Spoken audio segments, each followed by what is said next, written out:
loncengnya ya. Assalamualaikum warahmatullahi wabarakatuh. Apa kabar anak-anak kelas 4? Ya, mudah-mudahan kalian tetap semangat, tetap sehat. Walaupun kemarin telah mengadakan lomba anak-anak ya, 17 Agustus, hari ulang tahun kemerdekaan negara Republik Indonesia. Nah anak-anak, jangan lupa jaga kesehatan dan tetap patuhi protokol kesehatan. Anak-anak, sekarang kita akan melakukan pembelajaran tematik kelas 4.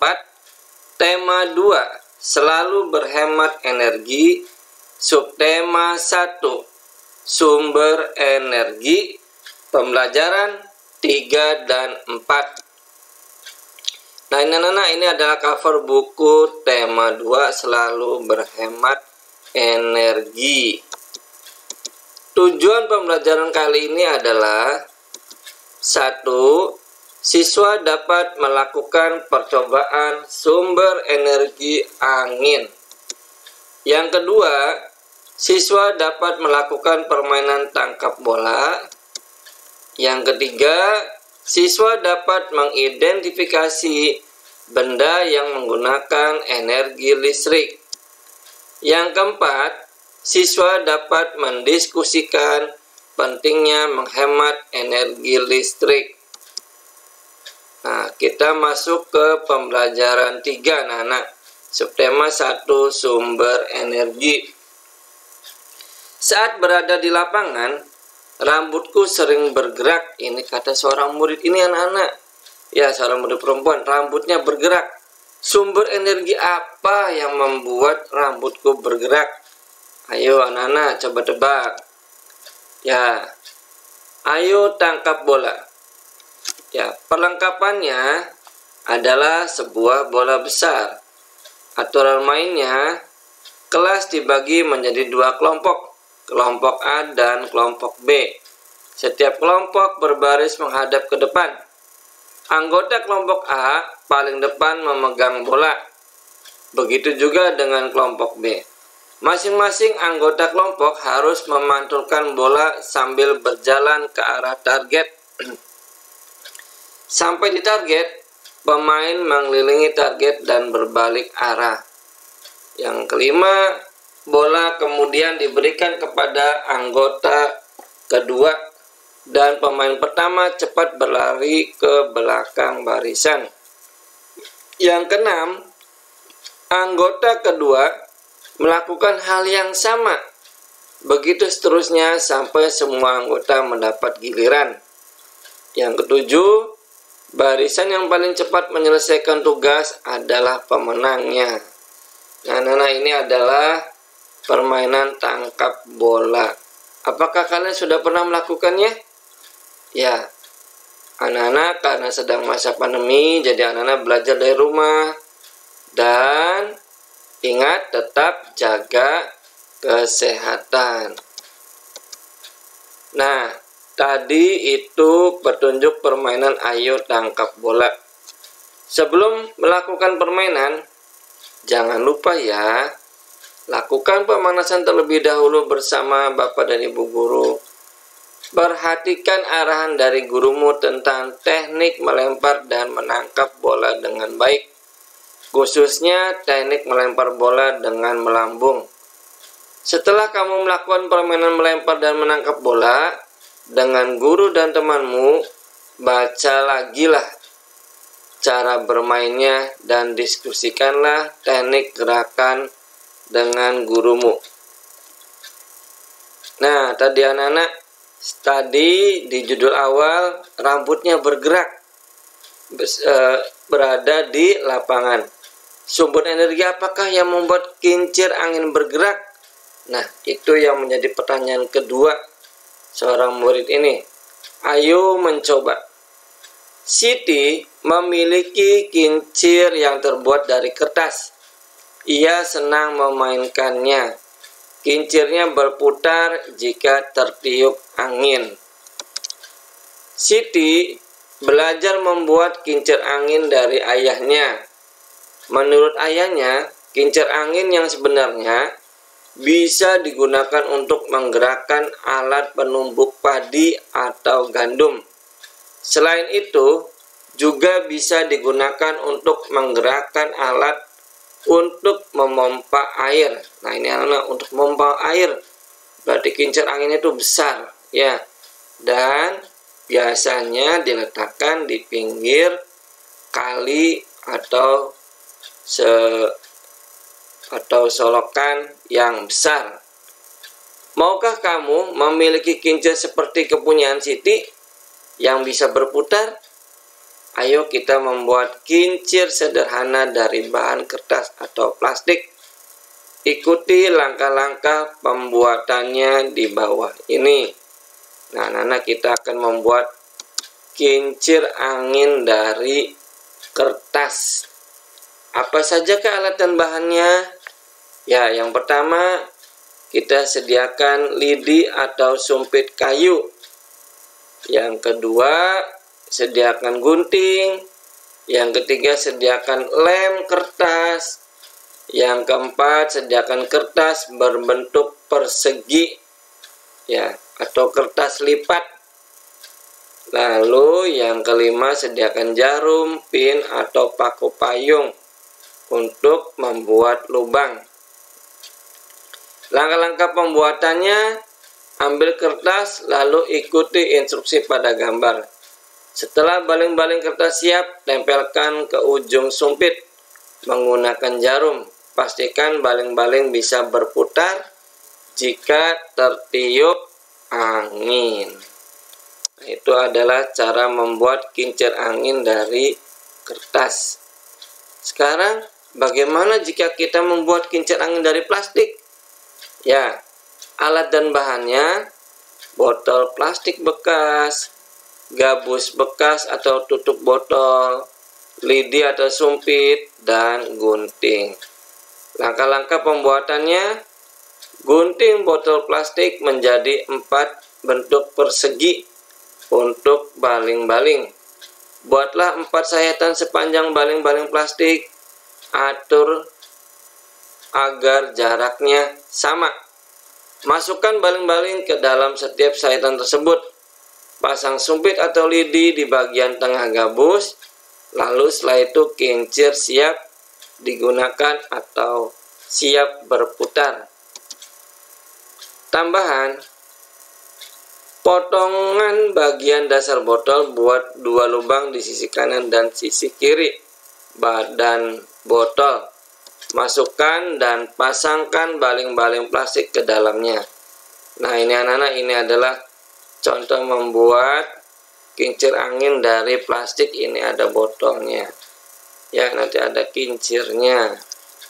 Ini ada alat dan bahannya, ada cara pembuatannya. Ya. Panduan keselamatan kerja dalam kegiatan. Dengan berhati-hati, kamu dapat menjaga keselamatan diri dalam melakukan percobaan. Berikut ini adalah petunjuk keselamatan kerja yang biasa kamu lakukan, yaitu: 1. Berhati-hatilah dalam penggunaan benda tajam. Anak-anak, hati-hati dalam menggunakan jarum, paku payung, ataupun gunting. Sebab jika tidak hati-hati, kalian akan luka dan bisa berdarah. Yang kedua, minta bantuan guru atau orang tua jika benda-benda yang digunakan membahayakan keselamatanmu. Yang ketiga, lakukan kegiatan sesuai instruksi guru. Yang keempat, perhatikan setiap peringatan khusus yang terdapat setiap percobaan. Apa aja peringatannya? Hati-hati anak-anak dalam menggunting, hati-hati anak dalam menggunakan paku payung, dan sebagainya. Laporkan hal sekecil apapun yang membahayakan kepada bapak atau ibu guru. Nah, angin sebagai sumber energi. Ini ada teks anak-anak, mari kita baca sama-sama agar kalian paham, ya, dan kalian dapat pandai. Angin termasuk ke dalam sumber energi yang dapat diperbaharui. Artinya, Angin selalu tersedia dan tidak akan habis digunakan. Angin terjadi karena peran penting dari energi panas matahari. Saat suatu wilayah memiliki suhu udara yang sangat panas dan di wilayah lain bersuhu dingin, maka udara di daerah panas akan naik dan diisi oleh udara dari wilayah bersuhu dingin. Pergerakan udara ini kemudian disebut sebagai angin. Angin juga memiliki banyak peranan dalam kehidupan. Pada proses hujan, angin membuat awan-awan bergerak ke berbagai wilayah di atas daratan, sehingga banyak wilayah akan terhindar dari kekeringan. Angin juga membantu suhu udara di musim panas menjadi lebih sejuk. Anak-anak, apabila kalian panas siang hari, apabila dingin tentu akan terasa sejuk, bukan? Ya, angin juga sangat menyenangkan bagi anak-anak. Angin membuat anak-anak dapat bermain layangan, bermain kincir angin yang terbuat dari kertas atau plastik, atau bermain gelembung sabun yang berterbangan ke berbagai arah karena tiupannya. Seiring dengan perkembangan teknologi saat ini, angin juga dimanfaatkan sebagai sumber energi listrik. Ya anak-anak, jadi pembangkit listrik. Kita patut bersyukur kepada Tuhan Yang Maha Esa atau Allah Subhanahu wa Ta'ala yang telah menciptakan matahari dan angin bagi kehidupan umat manusia. Nah, itu adalah tadi teks tentang angin anak-anak sebagai sumber energi. Ya. Kedua, kincir angin mendapatkan energi dari angin yang bertiup karena dibawa berlari keluar kelas atau ruangan. Kincir angin dapat berputar jika mendapat energi angin yang menghampiri kincir tersebut. Nah, apa aja manfaat kincir angin anak-anak dan kincir air dalam kehidupan sehari-hari? Ya, yang pertama, membantu penyaluran air dalam irigasi. Yang kedua, membantu proses penggilingan padi. Yang ketiga, sebagai pembangkit listrik. Dan masih ada lagi anak-anak manfaat kincir air atau kincir angin dalam kehidupan sehari-hari. Nah, anak-anak, tadi pembelajaran 3 telah kalian lakukan. Sekarang kita masuk ke penilaian pembelajaran 3. Ya. Nomor 1, sumber energi apa yang dapat menggerakkan kincir angin dan pohon bergerak di lapangan? Energinya apa anak-anak? Yang kedua, dalam permainan ayo tangkap bola, kita menggunakan bola apa? Bola besar atau bola kecil? Yang ketiga, tuliskan alat dan bahan dalam membuat kincir angin dari kertas. Apa saja anak alat dan bahannya? Yang keempat, tuliskan secara singkat langkah-langkah pembuatan kincir angin dari plastik. Yang kelima, tuliskan 3 manfaat kincir air dan kincir angin dalam kehidupan sehari-hari. Nah, anak-anak, penilaian ini harus kalian tulis dan kalian kerjakan dan nanti akan dikumpulkan oleh atau kepada Bapak dan Ibu guru di sekolah sesuai dengan jadwal yang ditentukan. Selanjutnya kita masuk ke pembelajaran 4. Subtema 1, sumber energi. Sumber energi apa yang membuat lampu di rumah bisa menyala? Ayo kita pelajari. Anak-anak di rumahnya semua memakai lampu? Ya, pasti memakai lampu. Ya, anak-anak. Nah, salah satu sumber energi yang banyak digunakan di sekitar kita adalah listrik. Sumber energi listrik digunakan manusia sehari-hari untuk membantu aktivitas atau kegiatannya. Amatilah gambar berikut. Nah, ini ada apa anak-anak? Ini ada seorang bapak yang sedang menonton TV, ya. Lalu di sebelah kanan atasnya ada AC, lalu sampingnya ada kulkas, dan ada juga lampunya. Lalu ini semuanya menggunakan energi apa anak-anak? AC, TV, kulkas, dan lampu? Ya, betul. Semuanya menggunakan sumber energi listrik agar dapat menyala atau dapat dimanfaatkan. Berdasarkan gambar di atas, peralatan rumah tangga yang menggunakan energi listrik adalah, ya, satu, ada televisi, yang kedua ada kulkas, yang ketiga ada lampu, dan yang keempat ada air conditioner atau biasa kita sebut AC. Itu tadi yang sesuai gambar di atas anak-anak. Nah, coba sebutkan alat-alat rumah tangga yang lain yang ada di rumahmu yang menggunakan energi listrik. Coba anak-anak berpikir, apa saja selain televisi, kulkas, lampu, dan AC yang ada di rumahmu? Ya, apa anak-anak? Ya, ada kipas angin, ada magicom, ada sanyo, ada mesin cuci, ada setrika pakaian, dan ada juga dispenser. Nah, ini semuanya juga menggunakan energi listrik agar bisa digunakan. Nah, listrik merupakan sumber energi yang membantu kita melakukan aktivitas sehari-hari.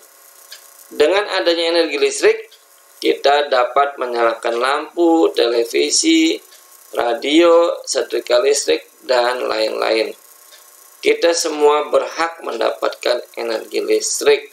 Memang berhak anak-anak, tapi ada juga kewajiban kita adalah menghemat dalam penggunaannya.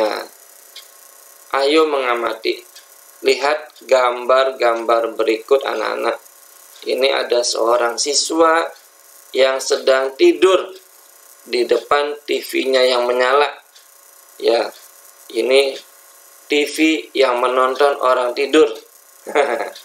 Dan juga ini laptopnya masih menyala anak-anak. Nah, lalu apa yang dapat kalian simpulkan dari gambar ini? Silakan anak-anak, bagaimana? Ya, kesimpulannya adalah dalam gambar di atas, setiap orang memang berhak menonton televisi, namun akan terasa mubazir jika TV menyala tetapi tidak ada yang menonton, atau bahkan kita tertidur di depan TV yang menyala. Agar tidak mubazir, maka kita harus mematikan TV, laptop, bahkan ada juga yang mematikan lampunya, peralatan listrik dan lainnya sebelum kita tidur, agar kita bisa menghemat energi listrik dan juga pembayaran rekening listriknya tidak mahal. Itulah tadi kesimpulan dari gambar di atas anak-anak ya. Nah, kalau bisa jangan kalian tiru perbuatan ini ya anak-anak. Apabila kalian sudah melakukannya, ya silakan dirubah ya, agar tidak menyalakan TV dalam posisi tidur. Nah, ini ada gambar B. Ada ayah, ibu, dan anak yang sedang menonton TV bersama-sama ya dalam satu keluarga di ruang keluarga. Kesimpulan apa anak-anak yang bisa kalian dapatkan dari gambar ini? Ya, menonton TV bersama, anggota keluarga itu lebih bijak dan akan menghemat energi listrik dibandingkan Setiap anggota keluarga menonton sendiri-sendiri siaran TV di ruangan masing-masing. Nah, jika kalian menonton TV bareng-bareng, tentu energi listriknya lebih hemat dan juga kekeluargaan terasa lebih dekat dibandingkan dengan menonton TV ada yang di ruang tamu, ada yang di ruang tidur, ada yang di dapur, dan ada yang di teras. Wah, boros banget anak-anak ya jika dalam satu rumah mempunyai 4 TV dan semuanya menyala. Ya anak-anak, apabila kalian begitu, usahakan untuk menghematnya ya agar menonton TV bersama-sama saja dalam satu TV. Ya, sekedar mematikan lampu saat tidur, menyalakan barang elektronik hanya ketika kita butuhkan adalah hal sederhana yang bisa kita lakukan untuk menghemat energi listrik. Menggunakan listrik dengan bijak adalah ketika kita dapat menghematnya. Hemat energi listrik artinya kita sudah melaksanakan hak dan kewajiban secara seimbang. Anak-anak masih ingat apa arti itu hak dan apa arti kewajiban? Ya, pernah kita pelajari di pembelajaran 1 dan 2 anak-anak ya. Baik. Ya, pembelajaran 4 telah selesai. Lalu kita akan melakukan penilaian pembelajaran 4. Ya, yang seperti biasa, penilaian pembelajaran ini harus kalian tulis dan kalian kerjakan. Ya, nanti akan dikumpulkan oleh Bapak Ibu di sekolah sesuai jadwal yang ditentukan. Soal yang pertama, sumber energi apa yang membuat TV, kulkas, dan peralatan elektronik lainnya sehingga dapat menyala? Ya, anak-anak, sumber energinya apa? Yang kedua, tuliskan 3 peralatan rumah tangga yang menggunakan energi listrik. Apa saja anak-anak? Ya, tadi Pak Yudi telah mencontohkan lebih dari 3. Sekarang hanya 3 saja. Nomor 3, mengapa kita harus mematikan TV sebelum kita tidur? Ini alasannya anak-anak, mengapa? Jawabannya karena titik-titik ya, silakan kalian isi atau baca video atau slide sebelumnya. Yang keempat, apa keuntungan jika kita menonton TV bersama seluruh anggota keluarga? Seperti gambar yang B anak-anak, keuntungannya apa? Dan yang terakhir, bagaimana cara menghemat energi listrik agar biaya pembayar rekening listriknya tidak mahal? Bagaimana cara menghematnya? Nah, anak-anak, pembelajaran 3 dan 4 subtema 1 sumber energi telah selesai. Mari kita ucapkan alhamdulillahirabbil alamin. Wassalamualaikum warahmatullahi wabarakatuh.